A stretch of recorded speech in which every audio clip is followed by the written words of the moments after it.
भाभी बोलिए। हाँ माधवी भाभी बोलिए। एक समस्या हो गई है। क्या क्या? वो मैं अंजलि भाभी के घर मिलके बताती हूँ, आप सब लोग अंजलि भाभी के घर आ जाइए। हाँ हाँ ठीक है आइए। अब भी आती हूँ। एक काम करती हूँ, उनके लिए थाली पीठ बना देती हूँ। सुबह तो यही खा गए थे। एक मिनट यही खा गए थे मतलब? मैंने तुम्हें बोला ना भाई कि उसके पास टाइम नहीं था, उसने मुझे बोला खाओ करके, और मैंने एक ही थाली पीठ खाया था। हाँ हाँ ठीक है, मैं आपको सुना नहीं रही हूँ, सिर्फ बोल रही हूँ कि उनके लिए थाली पीठ बना देती हूँ। ऐसा बोलते जाना बनाओ ना। कमाल है भाई। सुना नहीं रही थी। बोलती हूँ सुना नहीं रही। सुन रही हूँ। लो रोशन भाभी आ गए, अब तो बताइए। हाँ बैठिए बैठिए। हाँ तो आप लोगों को पता है ना, सुबह पोपट भाऊजी और मेरे ये रिश्ते के लिए मैरिज ब्यूरो गए थे। हाँ। तो फिर वहाँ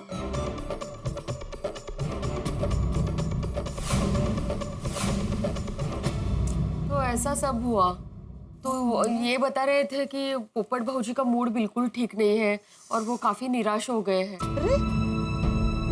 He must be so heartbroken right now.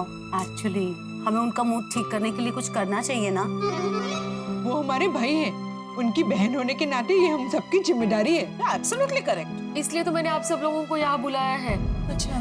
मैं ये कह रही थी कि हम लोग उनसे मिलने जाते हैं और साथ में उनका मनपसंद खाना भी लेकर जाते हैं, तो हो सकता है उनका मूड ठीक हो जाए। नहीं का करेक्ट। अरे कहते हैं ना कि अच्छी बातों से और अच्छे खाने से इंसान का मूड अच्छा हो जाता है और पॉजिटिविटी भी लौट आती है। Okay, so then let's do it. हम सब लोग खाना लेके मेरे घर में मिलते हैं और फिर साथ में पोपट भाई के घर पे चलते हैं, है ना? Sounds चलो good. तो फिर चलो let's get started. चलो मिलते हैं।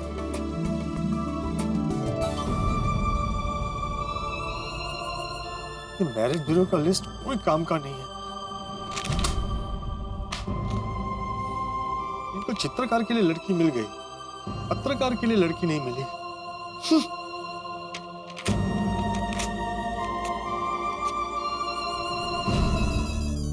कौन है? पोपट भाई, मैं अंजलि भाभी। मैं कोमल, मैं बबीता, माधवी, वो रोशन। अरे ये तो मेरी बहनें हैं, दरवाजा खोलना पड़ेगा।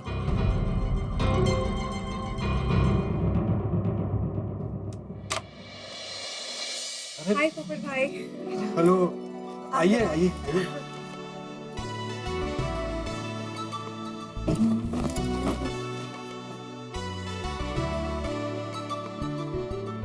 सुबह स्पेशली आपके लिए थाली पीठ भेजा था, लेकिन आपने खाया नहीं ना, तो इसलिए अभी गर्मा गर्म थाली पीठ बनाकर लेकर आई हूँ। ने હું તમારા માટે ઢાંસાક લઈને આવી છું। और मैंने बनाया है आपका फेवरेट चूड़ा। और मैंने खास आपके लिए एटीएम स्पेशल सूप बनाया है। अरे वाह। और पोपट भाई, ये सब खाने के बाद मैं मीठे में आपके लिए मिष्टी दोई लेके आई हूँ। अरे इतना सब कुछ क्या जरूरत थी इसकी? क्योंकि हमें पता है पोपट भाऊजी कि आपने दोपहर का खाना नहीं खाया है, इसलिए हम सब ये लेकर आए हैं। आज तो बड़ी।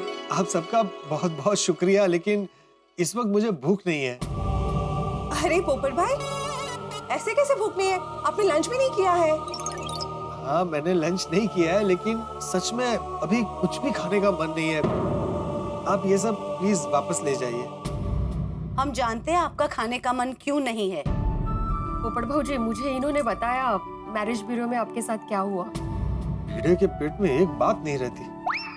पोपट भाऊजी, ये गोकुल धाम है, हम सब एक दूसरे के साथ गम और खुशी बांटते रहते हैं। सो गम हो या खुशी, यहाँ किसी से कुछ नहीं छुपता। नहीं कहा तो और पोपटलाल भाई, आप बिल्कुल चिंता मत कीजिए, ऐसी गलतफहमियां होती रहती हैं। हाँ पोपट भाई, टेंशन मत लो, खोडाई जी तुम्हारे साथ है।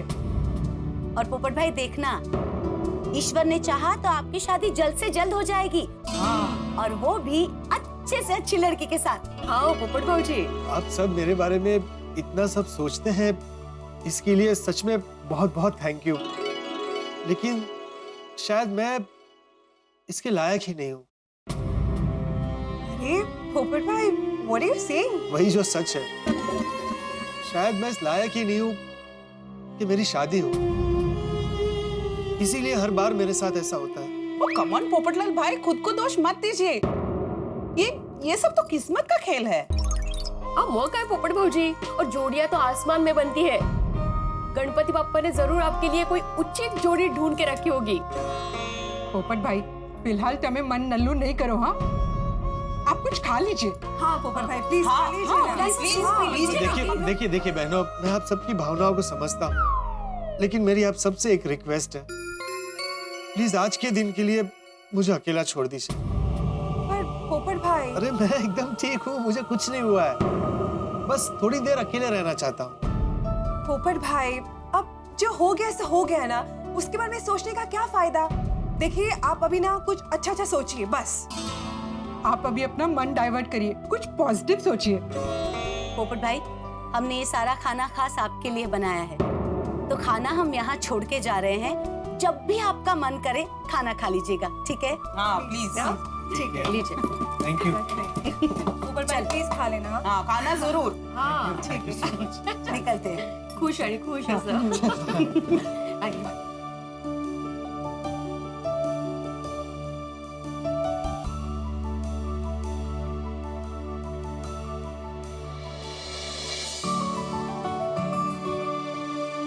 अच्छा हो गया हम लोग पोपट भाई के लिए खाना लेके आ गए। हाँ, उनका मूड भी अच्छा हो गया। मैं भी इनको जाकर बता देती हूँ। क्या है, पोपट भौजी को लेकर ये भी जरा टेंशन में थे। बस भगवान हमारे पोपटलाल भाई को हमेशा खुश रखे।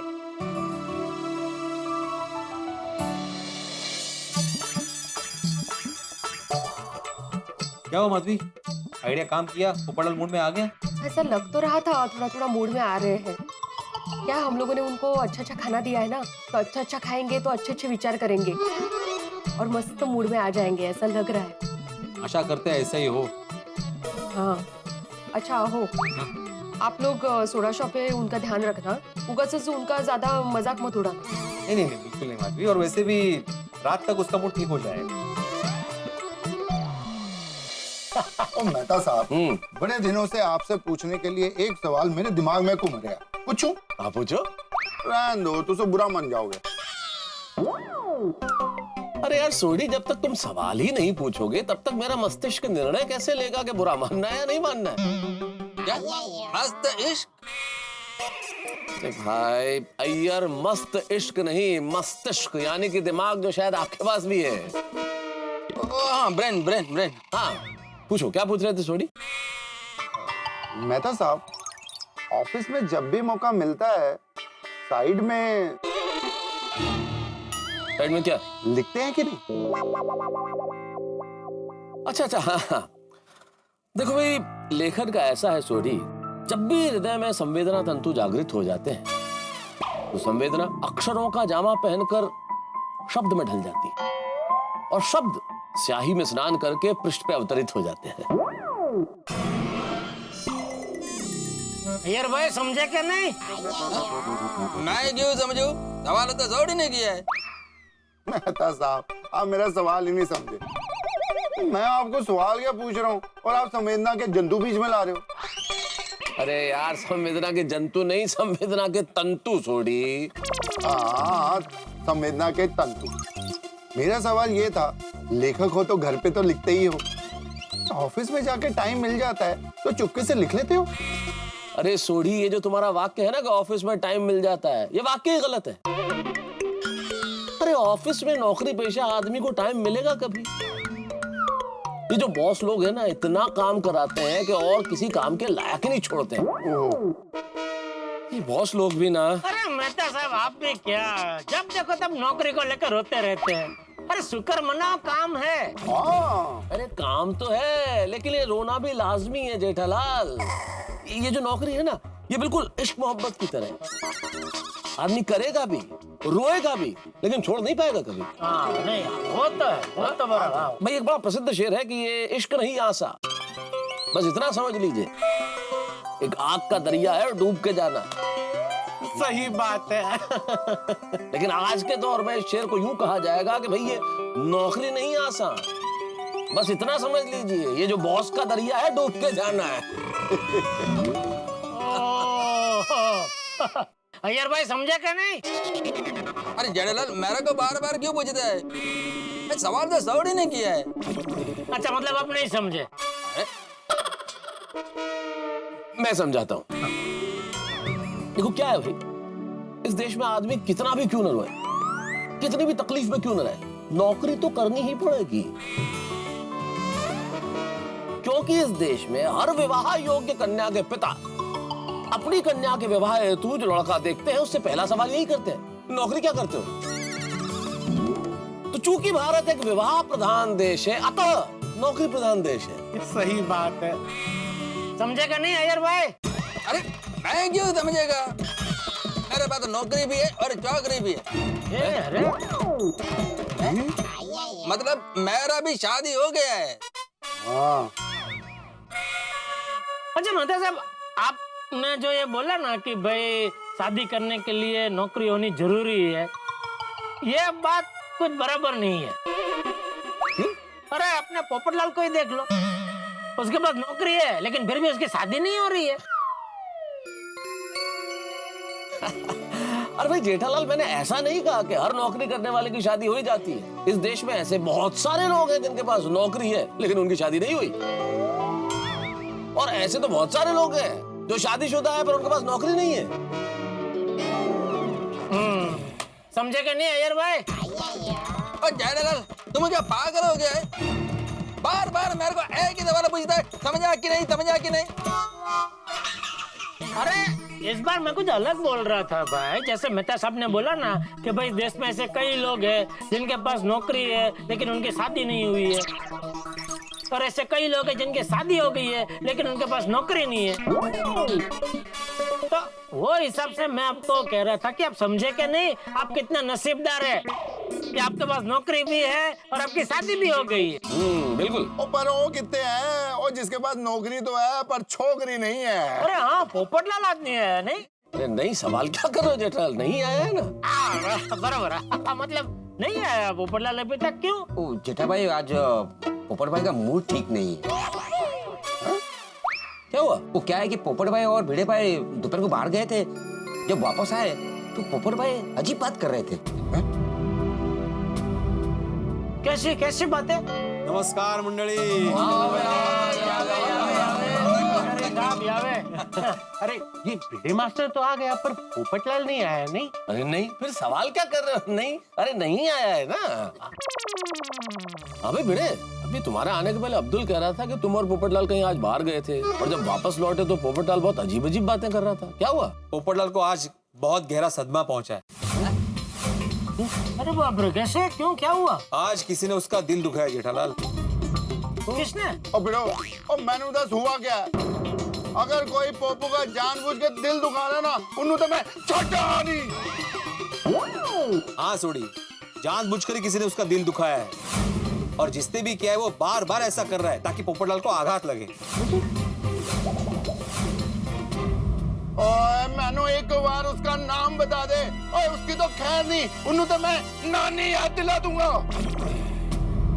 लेकिन सॉरी, उसको नानी याद दिलाने से हमारा क्या फायदा है? अरे नानी तो सबको याद रहता है, मेरे को भी अपना नानी याद है। अरे अय्यर भाई, छोटी ने मुहावरा बोला भाई, आज पता नहीं क्या हो गया अय्यर भाई को। आप समझाइए भाई, समझा, कुछ समझ ही नहीं रहे आज। मैं समझाता हूँ। देखो अय्यर, मैं समझ गया, मैं तो था सॉरी। क्या क्या समझे? जेठालाल शराब। भिड़े मास्टर, तुम नाम तो बताओ कि वो कौन है? हाथी भाई, जो पोपटलाल का दिल बार बार दुखा रहा है, बार बार तोड़ रहा है, वो है उसकी किस्मत, उसका भाग्य, उसका नसीब। उसकी किस्मत हमेशा कुछ ना कुछ करके उसकी शादी की आशा जगाती है और फिर उसे तोड़ देती। आज भी ऐसा ही हुआ। मैरिज ब्यूरो से फोन आया था कि 2 लड़कियों ने पोपटलाल के बायोडाटा में इंटरेस्ट दिखाया है। अच्छा, मैं और पोपटलाल भागे भागे मैरिज ब्यूरो पहुंचे। वहां पर जाके उन लड़कियों की तस्वीर भी देखी। लड़कियां बहुत सुंदर थी। मुझे लगा कि पोपटलाल की आज बात बन ही जाएगी। तभी क्या? हाँ, तभी वो एक विचित्र चित्र वाली बात बीच में आ गई। अरे विचित्र चित्र वाली कौन सी बात मित्र? अफसोस हाथी भाई, अपने पोपटलाल ने रिपोर्टिंग तो बहुत की लेकिन कभी चित्र नहीं बनाया। मतलब ये अब्दुल के उन 2 लड़कियों ने चित्रकार पोपटलाल को पसंद किया था, पत्रकार पोपटलाल को नहीं। ओहो ओहो, मतलब कोई और? हाँ, और इसमें किसी की कोई गलती नहीं थी, ना उन दो लड़कियों की और ना ही वो चित्रकार पोपटलाल की। वो मैरिज ब्यूरो वाले ने गलती से पेपर इधर के उधर कर दिए थे। मतलब कुल मिला के पूरा दोष किसका था? तो किस्मत का। ओहो, ये तो वाकई में बहुत बुरा हुआ। कोई यारो, अपना पोपू दुखी होके घर पे अकेले बैठा है और हम यहाँ पे सोडा पियेंगे, चंगा नहीं लगता। मैं उन्हें लेके आना। हाँ, लेके हाँ, लेके आओ, हाँ, ठीक है, ले आओ, हाँ। अब पापा, दरवाजा खोल। हाँ पोपटलाल, दरवाजा खोलो। सोडी बेड़े, मुझे अकेला छोड़ दो, तुम लोग जाओ। अरे पापू, अब प्यार से तू दरवाजा खोल रहा है कि नहीं? नहीं, सॉरी। तो मैं भी सॉरी, मैं अभी के अभी दरवाजा तोड़ रहा हूँ। रुक, मैं आ रहा हूँ। ये सोडी भी ना।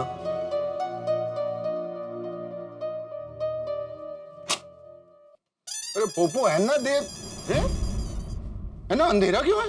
जब जिंदगी में ही अंधेरा है तो घर में उजाला करके क्या करूं? अरे पोपू, ऐसी नकारात्मक बातें क्यों कर रहा है यार?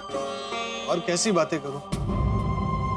और ये क्या पोपटलाल, ये महिला मंडल तुम्हारे लिए खाना लेके आई थी, वैसे का वैसा तुमने खाया नहीं? मुझे भूख नहीं है। अरे मतलब तुम दोपहर से बिना कुछ खाए अंधेरे में ऐसे ही बैठे हो घर पे? अरे भाई, तुम मुझे इतने सवाल मत करो। तुम लोग जाओ, मुझे अकेला छोड़ दो। अरे क्या अकेला छोड़ दो? क्या ये देवदास बन के क्यों बैठो पोपटलाल? इसमें शोभा नहीं देता। चलो चलो। हाँ, बहुत हो गया पोपू, चलो हमारे साथ सोडे शॉप। मुझे नहीं आना। क्यों नहीं आना? मेरा मूड नहीं है। अरे, और तेरे मूड की ऐसी की तैसी। और मैंने बोला ना चलो हमारे साथ। देख सोडी, जिद मत कर। मैंने बोला ना मेरा मूड नहीं है, मुझे नहीं आना। नहीं आएगा? नहीं। ओए, आखिरी बार पूछ रहा हूँ, पक्का नहीं आएगा? नहीं। ठीक है, तो मत आ। अरे उठा के लेके चलते हैं इसका। मैंने मना किया ना तुझे। अरे मुझे नहीं आना है। मैंने जबरदस्ती मत कर सोडी, मुझे सोडी, चलो। पोपटलाल के आने के बाद हम लोग उसका मूड चेंज करेंगे, उसको सिंपैथी देंगे। नहीं नहीं नहीं अय्यर, ये गलती मत करना भाई। सिंपैथी देने की कोई जरूरत नहीं है पोपटलाल को। क्यों? अरे भाई, पोपटलाल वैसे ही मैरिज ब्यूरो की बात से निराश है, उसी वजह से परेशान है। और आप वही बात अगर वापस छेड़ोगे तो ये जख्म पे मरहम लगाना नहीं हुआ, ये तो ऐसा हुआ जैसे जख्म पे नमक रगड़ दिया। नहीं नहीं, बिल्कुल सही कह रहे हैं आप मेहता साहब। हम कोई और बात करके उसे प्रोत्साहित करेंगे। बिल्कुल। हाँ, हम उसके सामने आशावादी बात ही करेंगे। समझा यार भाई? मतलब देखिए, अभी जो भी है, पोपटलाल है तो हमारा दोस्त है, ऊपर से बेचारा अकेला रहता है, तो अगर हम उसके बारे में नहीं सोचेंगे तो और कौन सोचेगा? उसका परिवार तो हम ही है भाई। सही बात है। इसलिए अय्यर, जब पोपटलाल आएगा तो अच्छी अच्छी बातें करेंगे और बढ़िया बातें करके उसका मूड ठीक करेंगे। करेक्ट। अरे उतार सोडी, मुझे उतार। उतारता हूँ यार। सोडी देख, मुझे आना ही नहीं है, मुझे उतार देना भाई। नहीं पप्पू, छोड़ ना मुझे। अरे मुझे नहीं आना, मुझे छोड़ भाई। अरे छोड़ सोडी। अरे मुझे नहीं आना। सोडी, मुझे जबरदस्ती पसंद नहीं है भाई, तू छोड़ मुझे, मुझे जाना। अरे यार पोपटलाल, जब आ ही गए हो तो रुक जाओ थोड़ी देर दोस्तों के बीच में। हाँ पोपटलाल, थोड़ी देर बैठ जाओ। नहीं बैठना है मुझे। पोपटलाल, ऐसा भी क्या हो गया कि दोस्तों के साथ नहीं बैठना है तुम्हें? कुछ नहीं। हाँ कुछ नहीं ना, तो फिर आराम से बैठ जाओ।